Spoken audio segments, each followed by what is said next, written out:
Assalamualaikum warahmatullahi wabarakatuh. Alhamdulillahirabbil alamin. Wassalatu wassalamu ala mursalin wa ala alihi ajmain. Asyhadu an la ilaha illallah wa asyhadu anna Muhammadar Rasulullah. Allahumma shalli ala Muhammad wa ala ali Muhammad. Mari kita awali perkuliahan pada kesempatan kali ini dengan baca basmalah dan doa belajar. Bismillahirrahmanirrahim. Raditu billahi rabba wa bil islami dina wa bi Muhammadin nabiyya wa rasulah. Rabbi zidni ilma wa rizqi. Baik, adik-adik, rekan-rekan mahasiswa, pada kesempatan kali ini kita akan memahami, mengikuti perkuliahan dengan topik yaitu sistem perkembangan. Adapun tujuan pembelajaran pada kuliah kita kali ini, yang pertama kita akan memahami komponen atau organ utama dari sistem perkembangan, yaitu ginjal. Di sini kita akan belajar tentang bagaimana fungsinya, kemudian juga posisi dan struktur yang terkait, dan selanjutnya kita akan bahas bagaimana sirkulasi, ya, peredaran darah pada ginjal, kemudian inervasinya, kaitannya dan persarapan, dan yang terakhir adalah nefron sebagai unit terkecil dari ginjal itu sendiri. Kemudian selanjutnya kita akan membahas anatomi dari beberapa struktur yang terkait dengan ginjal dalam sistem perkembangan. Yang pertama yaitu ureter, kemudian yang kedua adalah kandung kemih, dan yang terakhir adalah uretra. Mari kita masuk ke dalam pembahasan pertama. Sistem perkembangan, kemudian nanti ginjal beserta struktur-strukturnya. Kalau kita memahami sistem perkembangan, begitu banyak peran dan fungsinya karena sistem perkembangan ini vital dalam sistem tubuh manusia.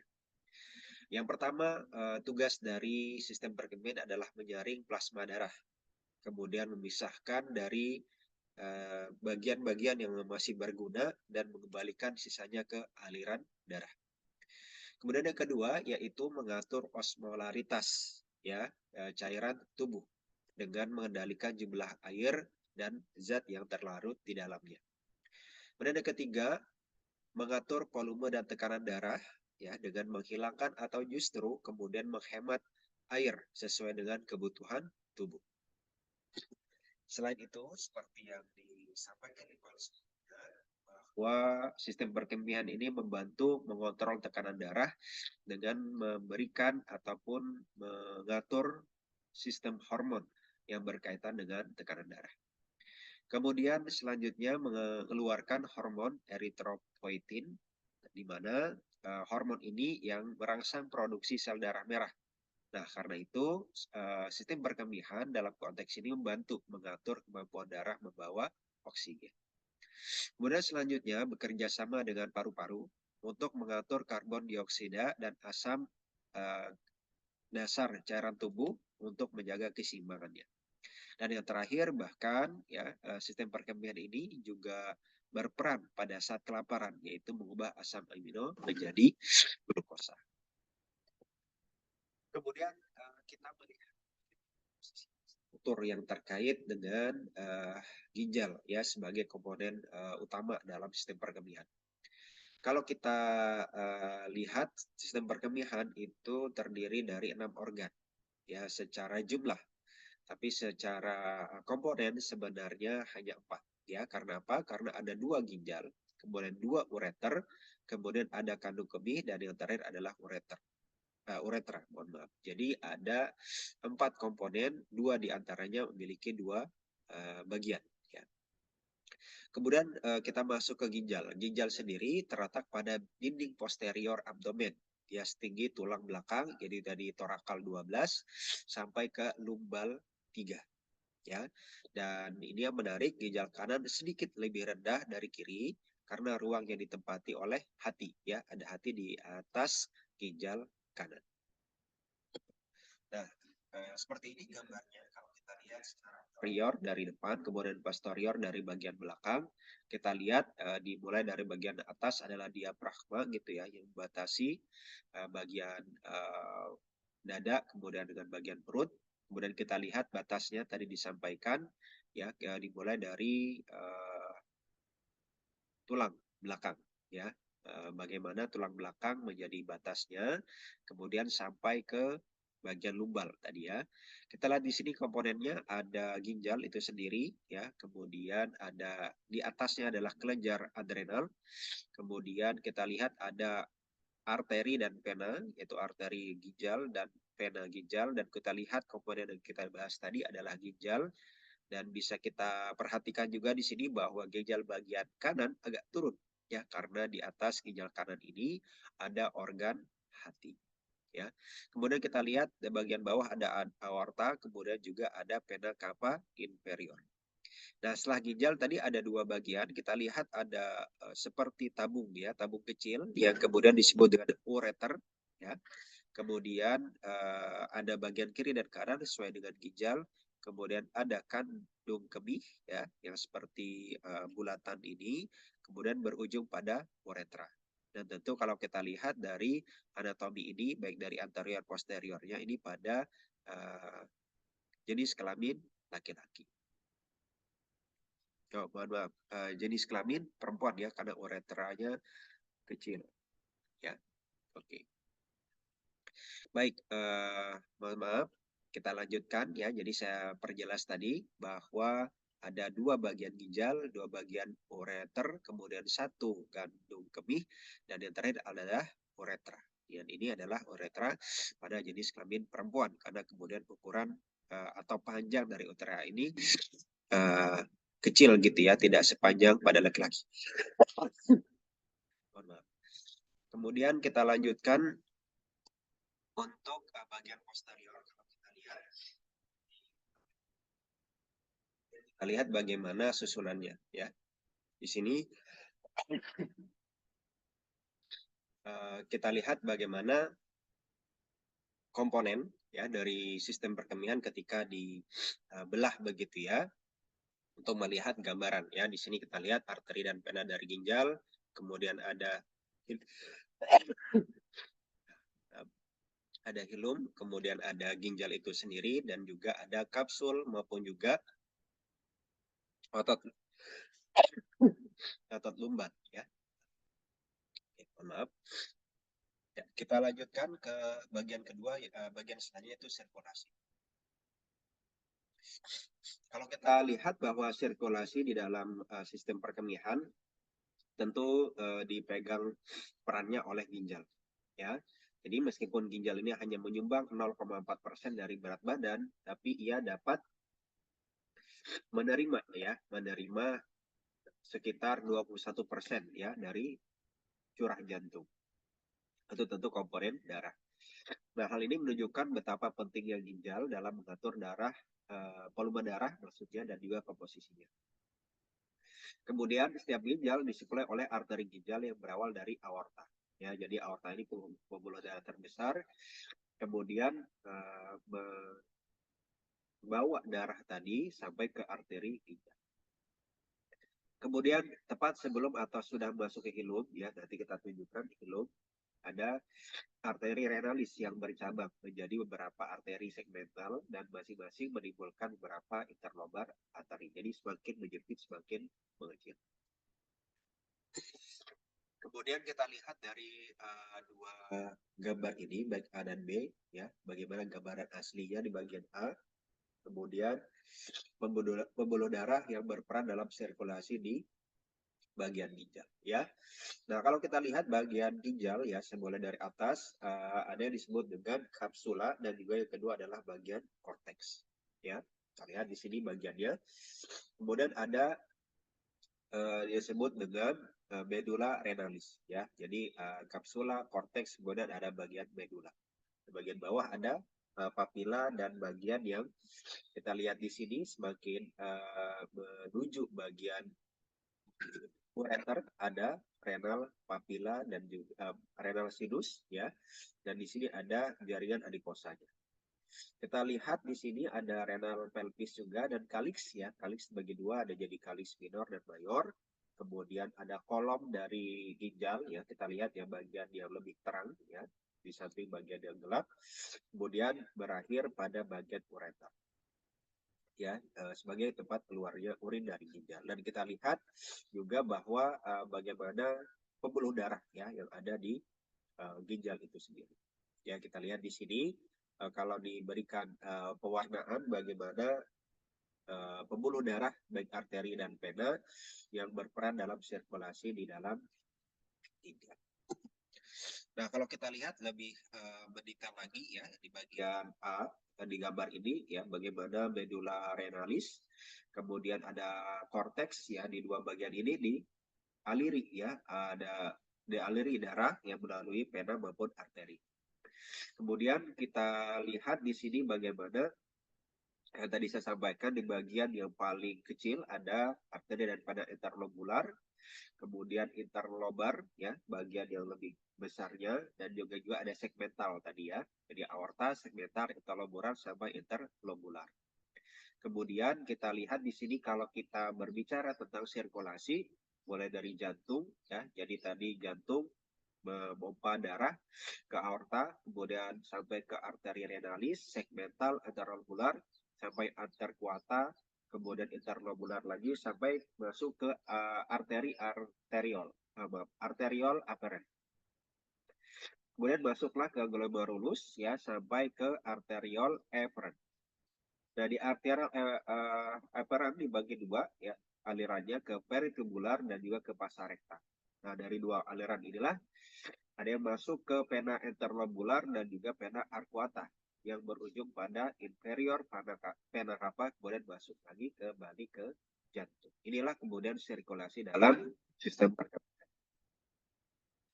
Kemudian kalau kita lebih mendalam lagi di bagian nephron, ya kita lihat bagaimana tadi bagian interlobular ya, kemudian ada pembuluh darah vena maupun arterinya juga. Kemudian kita lihat di sini pembagian korteks dan medula, ya ada pasa rekta, nephron loop, ya, dan juga bagaimana disinilah sirkulasi terjadi ya di dalam sistem perkembangan. Kemudian bagian inervasi, ya. Jadi inervasi ini kaitannya dengan persarapan. Nah, saraf ginjal ya itu mulai dari ganglion mesentrika superior dan masuk ke dalam hilum. Ya. Kemudian mengikuti cabang arteri ginjal dan persarafi arteriol afferent dan efferent.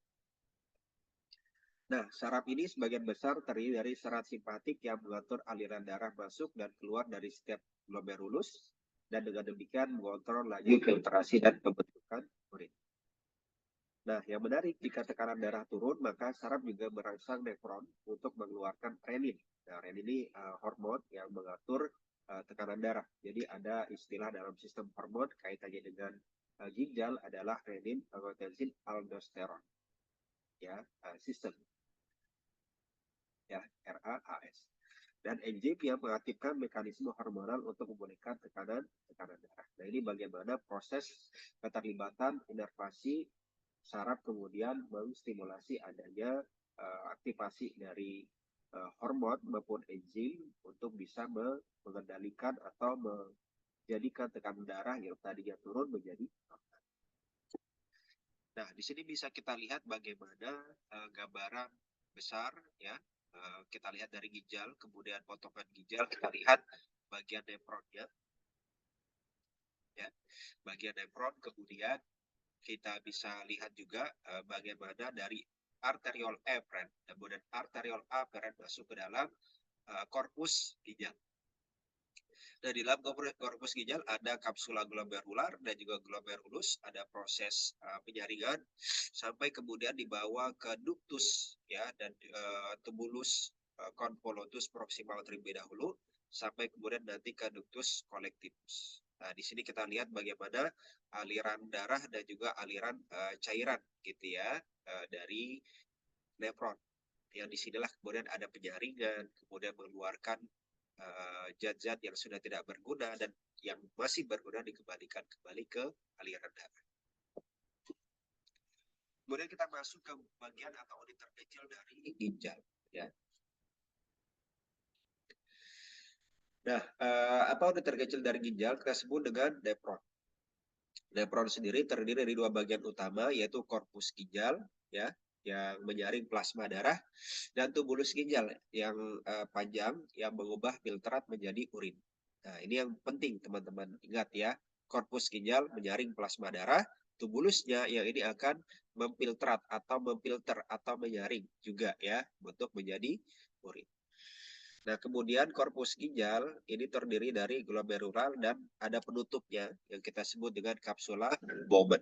Sedangkan tubulus ginjal di saluran tadi ya yang panjang yang mengarah jauh dari kapsula glomerulus tadi, kapsula Bowman, dan berakhir di ujung piramida medular. Nah, kita bisa lihat di sini ya bagian korpus ya. Kemudian ini yang bagian tubulusnya terlihat dengan jelas.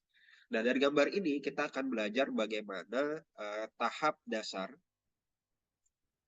terbentuknya urin. Jadi ada 3 tahap. Yang pertama adalah filtrasi dari glomerular. Jadi apa yang terjadi di sini yaitu terciptanya darah ya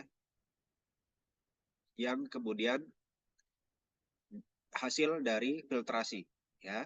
Jadi darah difiltrasi kemudian diteruskan kepada tubular. Jadi di sini adalah utamanya adalah filtrasi glomerular untuk menyaring ya aliran darah tadi sehingga kemudian bagian-bagian yang dapat diteruskan oleh tubuh ya disimpan di aliran darah, kemudian ada yang dikeluarkan nanti bersama urin.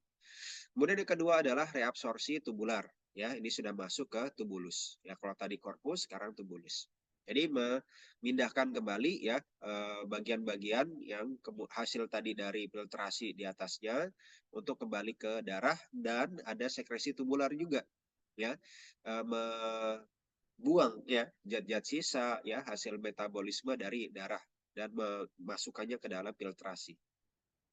Dan yang terakhir adalah konservasi air gitu ya, memindahkan air ya dari urin dan membalikannya ke dalam darah ya agar kemudian terjaga gitu ya keseimbangannya, kemudian akhirnya terjadilah urin ya ataupun air kemih. Jadi 3 tahap inilah yang penting dalam dasar pembentukan urin, yaitu filtrasi dari glomerular, kemudian reabsorpsi tubular termasuk, dan di dalamnya ada sekresi tubular, dan di akhir adalah water conservation ya. Jadi memindahkan air dari urin. Kemudian setelah kita bahas ya, dari sirkulasi, inervasi, kita bicara tentang unit terkecil dari ginjal itu nefron, begitu juga posisi serta strukturnya. Kemudian kita lanjut kepada tujuan pembelajaran untuk membahas 3 bagian penting lainnya di dalam sistem perkemihan selain ginjal, yaitu ada ureter, kandung kemih, dan uretra. Nah, ureter sendiri ya itu bagian atau saluran ya yang menyalurkan urin ya dari tadi pelvis ginjal. Yaitu sebuah tabung yang berotot yang meluas ke kandung kemih. Kemudian ureter sendiri panjangnya sekitar 25 cm. 12 cm, kemudian diameternya bisa mencapai maksimal 1,7 cm dekat dengan kandung kemih. Ureter sendiri memiliki 3 lapisan yang kita bisa kenali dengan istilah adventitia, muscularis, dan mucosa. Nah, dan ini yang perlu diperhatikan, lumen atau lubangnya tabung tadi sangat sempit ya dan mudah tersumbat oleh batu ginjal. Kemudian selanjutnya kandung kemih. Kandung kemih kantung berotot di dasar rongga panggul ya, inferior ke peritoneum dan posterior ke sifisis pubis ya, sampai di bagian kalau istilahnya adalah lokasi yang ditumbuhi oleh rambut kemaluan. Terdiri di atas lapis otot berlapis yang disebut otot detrusor yang nanti akan meremas atau menekan air kemih untuk bisa keluar dari kandung kemih. Kemudian pertemuan kedua ureter dan uretra menandai area segitiga permukaan halus yang disebut trigonum. Ya, nanti kita akan lihat kembali. Dan yang terakhir uretra membawa urin keluar dari tubuh. Ya, kalau perempuan tentu melalui uretra ya, perempuan, kemudian yang laki-laki yang panjangnya sekitar 18 cm. Sedangkan pada perempuan, seperti kita sudah bahas tadi, uretranya lebih pendek. Kemudian yang perlu diingat pada laki-laki maupun perempuan, otot detrusor menebal di dekat uretra ya, membentuk sphincter uretra interna. yang menekan uretra dan menahan urin di kandung kemih, ya, dan bekerjanya secara uh, involuntary, ya, atau dengan tidak sadar. Sedangkan uretra melewati tiang dasar manggul dikelilingi oleh sphincter uretra eksterna, ya, yang bekerja secara sadar, ya, atau volunter. Ya, jadi tidak sadar ini ya kalau bahasa umum ya langsung keluar begitu ya. Sedangkan kalau sphincter uretra eksterna inilah yang membuat kita bisa menahan pipis, ya, atau berkemih. Oke, kita lihat gambarnya tadi sudah kita jelaskan ureter, ya, di bagian kiri maupun kanan. Kemudian tadi disampaikan kandung kemih tersusun atas otot detrusor. Kemudian ada trigonum tadi ya, segitiga yang terbentuk antara dua dari ureter dan satu uretra. Kemudian kita lihat di sini ini pada perempuan sphincter uretra interna tadi disampaikan bekerja secara tidak sadar. Kemudian uretra sampai di ujungnya adalah uretra eksternal atau sphincter uretra eksternal yang bekerja secara sadar, yang membuat kita bisa berkemih atau tidak. Kemudian yang terakhir, ya, slide terakhir ini menunjukkan bagaimana susunan pada laki-laki. Tadi kita sampaikan bahwa uretra pada laki-laki lebih panjang, ya. Sama susunannya dari dua ureter, kemudian ada otot detrusor, ya, ada trigonum. Kemudian dari sini kita lihat ada sphincter uretra internal juga. Yang membedakan di sini ada kelenjar prostat, ya, kemudian juga ada organ genital diafragma, uretra membranosus, ya, di sini. Dan yang sama juga adalah sphincter uretra eksterna sebagai sphincter, ya, atau katup gitu ya, atau penahan mau mengeluarkan air kemih atau tidak. Dan ini yang membedakan tentu lebih panjang untuk uretranya, ya. Di sini ada bagian penis, kemudian spongy penile uretra, dan berujung tentu pada eksternal uretra orifice, ya, sebagai jalan keluar akhir dari uretra atau air kemih. Demikian yang dapat saya sampaikan dalam kuliah hari ini. Semoga bermanfaat. Terima kasih atas perhatiannya. Mohon maaf kalau ada kekurangan. Saya akhiri. Subhanakallahumma bihamdika asyhadu an la ilaha illa anta astaghfiruka wa atubu ilaik. Assalamualaikum warahmatullahi wabarakatuh.